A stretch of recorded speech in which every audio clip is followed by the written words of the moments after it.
92.7 big FM पर आप सुन रहे हैं यादों का edit box with Nilesh Mishra season 4। कहानियां जिनमें आप मिलते हैं खुद से।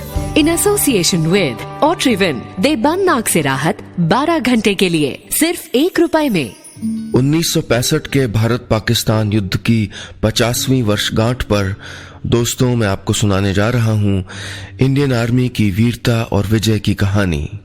दोस्तों आज मैं आपको सुनाने जा रहा हूं अपनी मंडली की सदस्य अंकिता जैन की लिखी कहानी वो वीर था हिंदुस्तानी। दिन है 10 सितंबर और गाजीपुर जिले के धामपुर गांव की प्राथमिक पाठशाला में किसी राष्ट्रीय त्योहार की जोर जोर से तैयारियां चल रही हैं। पूरे स्कूल को तिरंगे से सजाया गया है। स्कूल ग्राउंड में बच्चे फर्श पे कतार में बैठे हैं। उनके सामने रखी टीचरों की कुर्सियों के बगल में ही रखी एक टेबल पे सफेद चादर बिछी है और उसके ऊपर रखी है भारत माता की तस्वीर के साथ ही परमवीर चक्र अब्दुल हमीद की तस्वीर। लेकिन उस पे कोई माला नहीं चढ़ी है क्योंकि स्कूल के प्रिंसिपल का मानना है कि वीर कभी मरते नहीं। ये वही प्राथमिक पाठशाला है जहां से अब्दुल हमीद ने अपनी प्राथमिक शिक्षा प्राप्त की थी। अब्दुल हमीद 1965 के हिंदुस्तान पाकिस्तान युद्ध का एक जाना माना नाम है जिन्होंने अकेले ही अपने दुश्मनों के पसीने छुड़ा दिए थे। तभी से 10 सितंबर का दिन जो उनकी शहादत का दिन भी है उसे गांव वाले शहीद दिवस के रूप में मनाते आ रहे हैं। स्कूल में इकट्ठा होकर जहां छोटे बड़े कार्यक्रम रखे जाते हैं, बच्चों को देश सेवा के लिए प्रेरित किया जाता है और सुनाई जाती है वीर अब्दुल हमीद की वीरता की कहानी। पहले ये कहानी सुनाने उनकी पत्नी रसूलन बी और पोता जमील आते थे और जब वो पूरे जोश से बच्चों को सुनाते थे कि हमारे गाजीपुर का सबसे प्रसिद्ध नाम है वीर अब्दुल हमीद। जब मैं स्कूल में पढ़ता था तो कक्षा 6 में मेरी किताब में मेरे दादाजी के नाम का एक अध्याय भी था। मेरे मास्टर जब उसको पढ़ाते थे तो मैं फख्र से उनको बोलता था कि ये तो मेरे दादाजी हैं। जब उनका पोता जमील ये कहता था तो गांव वालों और स्कूल के बच्चों की तालियां गूंज उठती थीं। कईयों ने तो जमील से उनके दादाजी की कहानियां सुन सुनकर ही एक सच्चा देशभक्त बनने के सपने देख लिए थे। लेकिन गुजरते वक्त और ढलती उम्र के चलते अब जमील और रसूलन भी यहां नहीं आ पाते हैं। अब वो इस गांव में भी तो नहीं रहते। कई साल पहले वो लोग धुलापुर रेलवे स्टेशन के पास रहने चले गए। रसूलन बी की आंखें कमजोर पड़ गई हैं और जमील ने भी ढलती उम्र की तरफ बढ़ना शुरू कर दिया है। इसलिए अब इतनी दूर आ पाना उनसे बनता नहीं है। कोई बात नहीं, आज उस वीर की कहानी मैं आपको सुनाऊंगा। धामूपुर गांव में कटाई के लिए तैयार फसल के बीचों बीच एक खंडहर नुमा हालत में जो एक पुराना मकान खड़ा है ना, कई साल पहले यहीं पे अब्दुल हमीद अपनी सिलाई मशीन के साथ बैठे लोगों के कपड़े सिया करते थे। उनके पिता दर्जी थे, इसलिए देश सेवा में खुद को न्यौछावर करने के पहले तक हमीद अपने पिता के कंधों का बोझ बांटा करते थे। 92.7 बिग एफएम पर आप सुन रहे हैं यादों का edit box with Nilesh Mishra season 4। कहानियां जिनमें आप मिलते हैं खुद से। इन एसोसिएशन विद ऑट्रिविन दे बंद नाक से राहत 12 घंटे के लिए सिर्फ ₹1 में। दोस्तों मैं आपको सुना रहा हूं अपनी मंडली की सदस्य अंकिता जैन की लिखी कहानी वो वीर था हिंदुस्तानी। इस कहानी में अब तक आपने सुना अब्दुल हमीद 10 सितंबर 1965 को भारत पाकिस्तान युद्ध में शहीद हुए थे। उस दिन को उनके गांव वाले वीर दिवस के रूप में मनाते हैं और उनकी जिंदगी की कहानी सुनाते हैं। हमीद धामूपुर गांव के एक दर्जी पिता के बेटे थे। कैसे वो एक वीर सैनिक बने, सुनते हैं आगे। हमीद बचपन से ही स्वाभिमानी थे। वो मेहनत करके सम्मान भरी जिंदगी जीने में विश्वास रखते थे। अपनी जरूरतों के लिए मुफ्त के पैसे या मांग के पैसे लेना उनकी फितरत नहीं थी। उनके इसी स्वाभिमान का एक किस्सा गांव वालों से जरूर सुनने को मिल जाता है। हुआ यूं कि पास के गांव के हसीन अहमद जमींदार ने, जो खुद भी एक निशानेबाज थे, एक बार एक खास चिड़िया को मार गिराने वाले को इनाम में बड़ी रकम देने की घोषणा की, क्योंकि वो खुद उस चिड़िया को मार नहीं पा रहे थे। जब हमीद को पता चला तो उन्होंने अपने दोस्त बच्चू को बुलाया और बोले, तेरी बंदूक ला, मैं चिड़िया तो मार दूंगा लेकिन इनाम का पैसा लेने जमींदार के घर नहीं जाऊंगा। फिर उन्होंने बच्चू की बंदूक से एक ही बार में चिड़िया को मार गिराया। यह वो वक्त था जब यह सब कानूनी हुआ करता था। जब उनकी जगह बच्चू जमींदार के घर इनाम के पैसे लेने गया तो उसने देने से मना कर दिया और हमीद को ही आने को कहा, जिस पे वो बोले थे, मैं गरीब भले हूं लेकिन बख्शीश लेने नहीं जाता। उसके बाद जमींदार को पैसे खुद हमीद के घर भिजवाने पड़े थे। वो स्वाभिमानी थे, शायद इसीलिए बचपन से एक सैनिक बनने का सपना देखा करते थे। हमीद महज 20 साल के थे जब बनारस में उनकी सेना में भर्ती हो गई। नसीराबाद के ग्रेनेडियर्स रेजिमेंटल में ट्रेनिंग लेने के बाद उन्हें 1955 में 4 ग्रेनेडियर्स में भेज दिया गया। 1962 में वे नेफा में थांग ला में 7 माउंटेन ब्रिगेड माउंटेन डिवीजन की तरफ से लड़े। जब पाकिस्तान ने कच्छ के रन इलाके पर अप्रैल 1965 में आक्रमण किया तो एक अच्छे निशानेबाज होने के नाते उन्होंने युद्ध का रुख पलटने में महत्वपूर्ण भूमिका निभाई थी। हालांकि 1965 के युद्ध में जाते वक्त उनकी पत्नी रसूलन बी को लग रहा था कि शायद वो अब वापस नहीं आएंगे। उनके अनुसार जब हमीद जा रहे थे तो कई सारे अपशकुन हो गए थे और उन अपशकुनों में रसूलन भी यकीन करती थीं। उस दिन हमीद अपने बिस्तर बंद को घुटनों से दबाकर मोटी रस्सी से उसे बांध रहे थे। जब वे उसे कसकर उसमें एक और गांठ लगाने लगे तो रस्सी टूटकर उनके हाथ में आ गई। बिस्तर बंद पूरा खुल गया और उसके अंदर की चीजें बिखर कर नीचे गिर गईं। उन चीजों में वो मफलर भी था जो रसूलन ने पड़ोस के गांव के मेले से उनके लिए खरीदा था। रसूलन की आंखें भर आईं। वो बोली, ये तो बहुत बुरा अपशगुन है, आप मत जाइए। जिस पे हमीद बोले थे, मैं नहीं रुक सकता, मुझे अपनी बटालियन को ज्वाइन करना है। फिर उन्होंने रसूलन की आंखों से लुढ़क कर उसके गालों को भिगो चुके आंसुओं को पोंछ के कहा, तो चिंता क्यों करती है पगली, मैं 1962 की लड़ाई में ठीक ठाक नहीं लौटा था क्या? इस बार भी दुश्मन को खदेड़ के वापस आऊंगा। हमीद ने फिर अपना बिस्तर बंद बांधा और चल पड़े। 92.7 बिग एफएम पर आप सुन रहे हैं यादों का edit box with Nilesh Mishra season 4, कहानियां जिनमें आप मिलते हैं खुद से। इन एसोसिएशन विद ऑट्रिविन, देबन नाक से राहत 12 घंटे के लिए सिर्फ ₹1 में। दोस्तों, मैं आपको सुना रहा हूं अपनी मंडली की सदस्य अंकिता जैन की लिखी कहानी, वो वीर था हिंदुस्तानी। इस कहानी में अब तक आपने सुना, अब्दुल हमीद एक स्वाभिमानी व्यक्ति थे। 1965 के युद्ध में जब वो जा रहे थे तो कुछ अपशगुन हुआ जिसके चलते उनकी पत्नी रसूलन बी ने उनको रोकना चाहा था, लेकिन हमीद नहीं माने क्योंकि उनके लिए कुछ भी देश सेवा से बढ़ के नहीं था। अब आगे।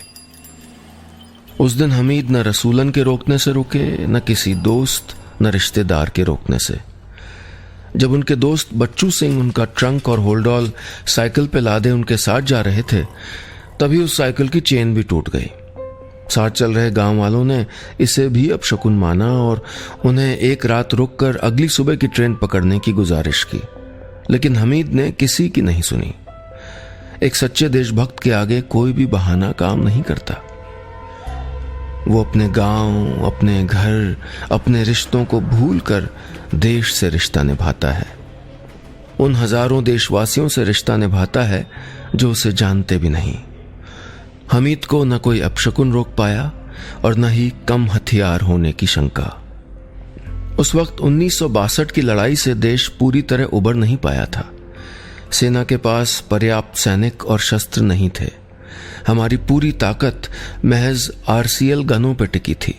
आपको बता दूं कि ट्यूबलाइट से आकार की दिखने वाली एक लंबी सी गन होती है। इन्हें तोप का एक बहुत छोटा सा रूप भी कहा जा सकता है, जो एंटी टैंक के रूप में इस्तेमाल होती हैं। इस छोटे से हथियार के दम पे हिंदुस्तान कैसे खुद को बचाएगा, यही सोच के पाकिस्तान ने उस वक्त आक्रमण कर दिया था। तब अमेरिका ने भी उसका साथ दिया था। 200 पैटर्न टैंक, 2 बमवर्षक जहाजों के बेड़े, 4 सबर जेट के बेड़े और एक सुपरसोनिक फाइटर का बेड़ा पाकिस्तान को अमेरिका से मिला था। उसी के दम पे उन्होंने कच्छ के रन पे हमला कर दिया था। भारत ने जवाबी कार्रवाई की, लेकिन युद्ध विराम समझौते पे दस्तखत के बाद कुछ दिन के लिए सब शांत हो गया। फिर कुछ ही महीनों बाद अगस्त 1965 की शुरुआत में पाकिस्तान ने जम्मू कश्मीर में विद्रोह भड़काने की मंशा से चुपचाप अपने सैनिकों की घुसपैठ शुरू कर दी। इस घुसपैठ का मकसद जम्मू और कश्मीर में भारतीय शासन के विरुद्ध विद्रोह भड़काना था। 15 अगस्त के दिन भारतीय सेना लड़ाई के मैदान में कूद पड़ी और उसने गुरिल्लाओं के अड्डों को तबाह कर हाजीपीर जैसे इलाकों पे कब्जा कर लिया। पाकिस्तान ने अखनूर पे कब्जा करने की कोशिश की, लेकिन विफल रहा और फिर 6 सितंबर को भारतीय सेना द्वारा अंतर्राष्ट्रीय सीमा को लांघने के खिलाफ आधिकारिक रूप से युद्ध की घोषणा कर दी। वो 8 सितंबर की सुबह थी। 9 बजे थे। खेत में गन्ने की फसल लहलहा रही थी। हमीद जीप की पैसेंजर सीट पे बैठे थे। जीप के ऊपर RCL गन लगी थी। खेतों के बीच से आती हवा की सरसराहट से हमीद सतर्क थे। चीमा गांव को पार करने के बाद उनकी जीप मिट्टी की संकरी सड़क पे धीमे धीमे आगे बढ़ रही थी। उन्हें पता था कि पाकिस्तान ने पैटर्न टैंकों की पूरी रेजिमेंट को लेके हमला बोल दिया है और वो फॉरवर्ड पोजीशन तक घुस आए हैं। पहले उन्हें बख्तरबंद गाड़ियों की घरघराहट सुनाई दी।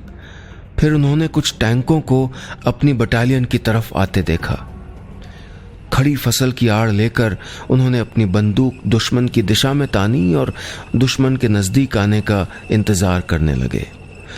दुश्मन चौकन्ना न हो जाए इसलिए हथगोला फेंकने वाले सैनिक भी बिना आवाज किए छुप के खड़े थे। जैसे ही टैंक 30 गज के दायरे में आए, उन्होंने गन लोड करके फायर करने को कहा। वो बम को ऊपर जाते हुए और दुश्मन के पहले टैंक की तरफ गिरते हुए देख रहे थे। वो अभी अपनी दूरबीन आंख के आगे लगा भी नहीं पाए थे कि एक जोरदार धमाका हुआ। उनकी आंखों के सामने दुश्मन का पहला टैंक जल रहा था। हमीद और उनके साथी खुशी से उछल रहे थे। उनके मुंह से निकला शाबाश और सभी ने मुस्कुरा के एक छोटा सा जश्न मना लिया। उसी धमाके से घबराकर पीछे आ रहे 2 टैंक भागने लगे तो उन्होंने ड्राइवर से गाड़ी मोड़कर चलाने को कह दिया। फिर थोड़ी देर बाद ही लगभग 11:30 बजे के आसपास उनकी बटालियन पे बमबारी शुरू हो गई। उन्हें एक बार जानी पहचानी घरघराहट सुनाई दी। उन्होंने दूरबीन से देखा तो 3 और टैंक उनकी तरफ बढ़ रहे थे। उन्होंने अपनी जीप खेत के बीचों बीच खड़ी करवा दी ताकि झाड़ियों में छुप के वो दुश्मन को नजर न आए और अपनी बंदूक तान के खड़े हो गए। जैसे ही टैंक नजदीक आए, उन्होंने लोडर को इशारा किया। उनकी नजरें बम की लीक पे गड़ी थीं।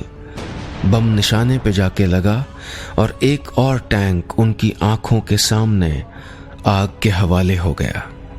बाकी 2 टैंकों पे तैनात पाकिस्तानी फौजी अपने टैंक छोड़ के भाग गए। दिन खत्म होने तक हमीद 2 टैंक उड़ा चुके थे और 4 को उनका दुश्मन खुद ही डर के छोड़ के भाग गया था। चूंकि दुश्मन के टैंक उसी रास्ते से आ रहे थे, इसलिए इंजीनियर्स को टैंक उड़ाने वाली सुरंगें बिछाने को कहा गया। कम वक्त में भी इंजीनियर्स ने जितना मुमकिन था अच्छा इंतजाम कर दिया।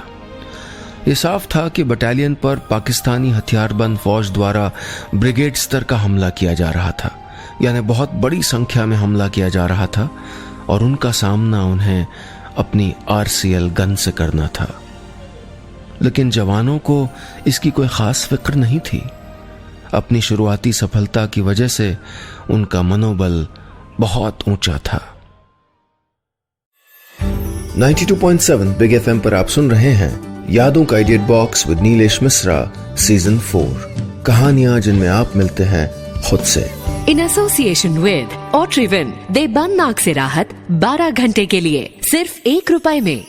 दोस्तों, मैं आपको सुना रहा हूं अपनी मंडली की सदस्य अंकिता जैन की लिखी कहानी वो वीर था हिंदुस्तानी।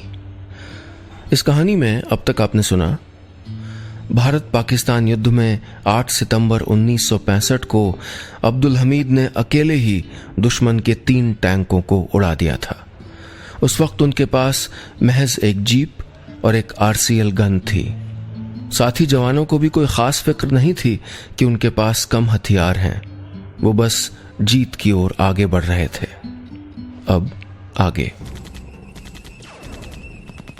अगली सुबह हमीद ने वापस लौटकर अपनी RCL गन से दुश्मन के 2 और टैंक उड़ा डाले। बटालियन को पाकिस्तान जेट्स के हवाई हमले भी झेलने पड़े, लेकिन उससे ज्यादा नुकसान नहीं पहुंचा था। दिन ढलने तक हमीद और उनकी टीम ने दुश्मन के 2 और टैंक उड़ा डाले थे। ये एक बहुत बड़ी सफलता थी। 1965 के उस युद्ध में कितने टैंक उड़ाए गए, कितने बचे, और जो बचे उनसे जुड़ी एक दिलचस्प कहानी यह भी है। उत्तर के युद्ध के बाद पाकिस्तानियों द्वारा पीछे छोड़े गए पैटर्न टैंकों को बाद में ट्रॉफी के रूप में इकट्ठा किया गया। भिकी विंड नाम की जगह पे ऐसे 70 टैंक खड़े थे। वहां रहने वाले लोग इन टैंकों की वजह से उस जगह को पैटर्न नगर कहने लगे थे। युद्ध विराम के बाद भिकी विंड में टैंकों का एक कब्रिस्तान बन गया था। वहां के लोगों के लिए ये उनके वीर जवानों की जीत का, उनकी कुर्बानी का, उनकी जंग का एक अनोखा स्मारक था। कुछ समय तक इन टैंकों की प्रदर्शनी वहीं लगी रही। फिर उन्हें देश भर में स्थित सेना की अलग अलग छावनियों में भेज दिया गया, जहां वे बतौर वॉर ट्रॉफी प्रदर्शनी के लिए आज भी रखे हुए हैं। हालांकि हमीद ने कितने टैंक उड़ाए, इस बात में अस्पष्टता ही रही। कहीं 3 लिखे हैं, कहीं 4, तो कहीं 7। उनके पोते जमील अक्सर कहते हैं कि अगले दिन भी दादाजान जंग के मैदान में थे, उन्हें 3 और टैंक उड़ाने थे। ये कहानियां जमील ने उन जवानों की जबानी सुनी थी जो युद्ध से जिंदा लौट आए थे और जिनकी मृत्यु अभी कुछ साल पहले ही हुई थी। लेकिन अब्दुल हमीद की इस नई उपलब्धि का जिक्र उनके रिकॉर्ड में कभी नहीं आ पाया, क्योंकि उनका प्रशस्ति पत्र पहले ही जा चुका था।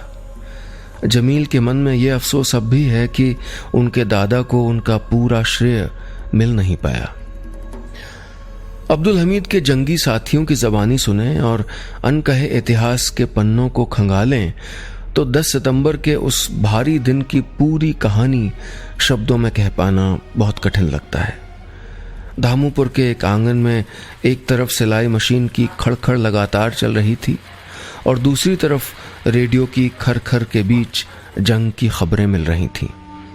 रसूलन को उम्मीद थी कि जिस तरह उनके शौहर 1962 की जंग के बाद लौट आए थे, इस बार भी लौट आएंगे। उनके बच्चे अपनी मां के आसपास ही चिपके बैठे थे। वो बड़े हो गए थे, लेकिन पिता की जंग की खबरें उन्हें मां के आंचल में समेट लाती थीं। उनकी मां भी कभी बच्चों को हिम्मत देती, कभी खुद ही हिम्मत हार के घर के दरवाजे के चक्कर लगाती रहती। लेकिन शायद इस बार एक पिता को, एक शौहर को नहीं लौटना था। कोई दुआ, कोई फिक्र, कोई चक्कर काटना अब उन्हें वापस नहीं बुला पा रहा था। 92.7 बिग FM पर आप सुन रहे हैं यादों का edit box with Nilesh Mishra season 4। कहानियां जिनमें आप मिलते हैं खुद से। इन एसोसिएशन विद ऑट्रिविन, दे बन नाक से राहत 12 घंटे के लिए सिर्फ ₹1 में। दोस्तों, मैं आपको सुना रहा हूं अपनी मंडली की सदस्य अंकिता जैन की लिखी कहानी वो वीर था हिंदुस्तानी।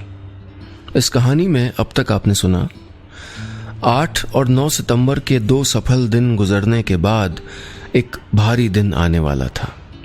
10 सितंबर का दिन, जिसको लेके कई चीजें अस्पष्ट हैं कि अब्दुल हमीद ने कितने टैंक उड़ाए, कितने नहीं, लेकिन यह दिन एक खास दिन था।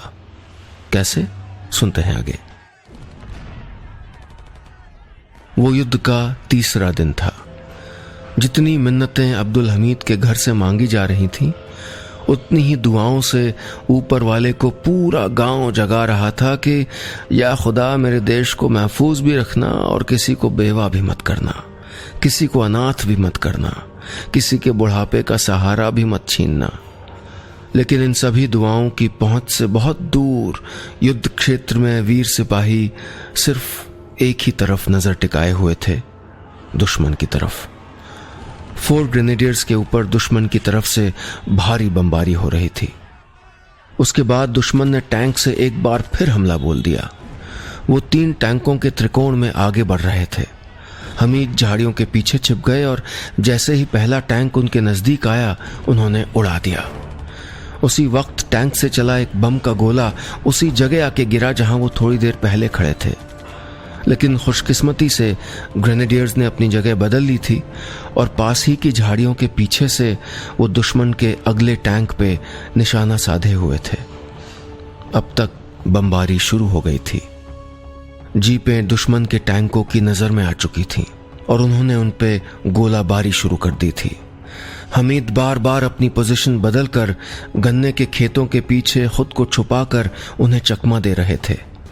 एक टैंक उनकी तरफ धीरे धीरे आगे बढ़ रहा था, लेकिन उसके पास जगह बदलने का वक्त नहीं था क्योंकि दोनों ने एक दूसरे को देख लिया था। दोनों ने एक दूसरे को निशाने पे लिया और गोलियां बरसानी शुरू कर दी। दोनों के निशाने लक्ष्य पे जाके लगे। तेज धमाके के साथ आग और धुआं उठने लगा। हालांकि टैंक उड़ चुका था, लेकिन उसका एक बम जीप पे आके गिरा। बम के धमाके से जीप हवा में उछल गई। जवान दर्द से चीखने लगे। एक तेज धमाका हुआ और सब कुछ शांत हो गया। बीच बीच में सिर्फ आग के चटखने की आवाज आ रही थी। अब्दुल हमीद शहीद हो चुके थे। मरने से पहले उन्होंने दुश्मन के 60 टैंकों का खात्मा कर दिया था और कुछ टैंकों को डर के मैदान छोड़ने पे मजबूर कर दिया था। हथियारबंद संरचना के साथ भी इतने टैंकों को उड़ाने की कल्पना नहीं की जा सकती थी। मिलिट्री इतिहास में पहली बार ऐसा हुआ था जब एक हथियारबंद डिवीजन के साथ महज आरसीएल गन का इस्तेमाल करते हुए एक जंग लड़ी गई। जंग के बाद उस बटालियन को बैटल ऑफ ऑनर से नवाजा गया और उस उपलब्धि, साहस और बहादुरी के लिए अब्दुल हमीद को मरणोपरांत परमवीर चक्र से नवाजा गया। मिलिट्री से जुड़ी इस ऐतिहासिक कहानी में अब्दुल हमीद हमेशा के लिए अमर हो गए। बस इतनी सी थी ये कहानी। 92.7 बिग एफएम पर आप सुन रहे हैं यादों का edit box with Nilesh Mishra season 4। कहानियां जिनमें आप मिलते हैं खुद से।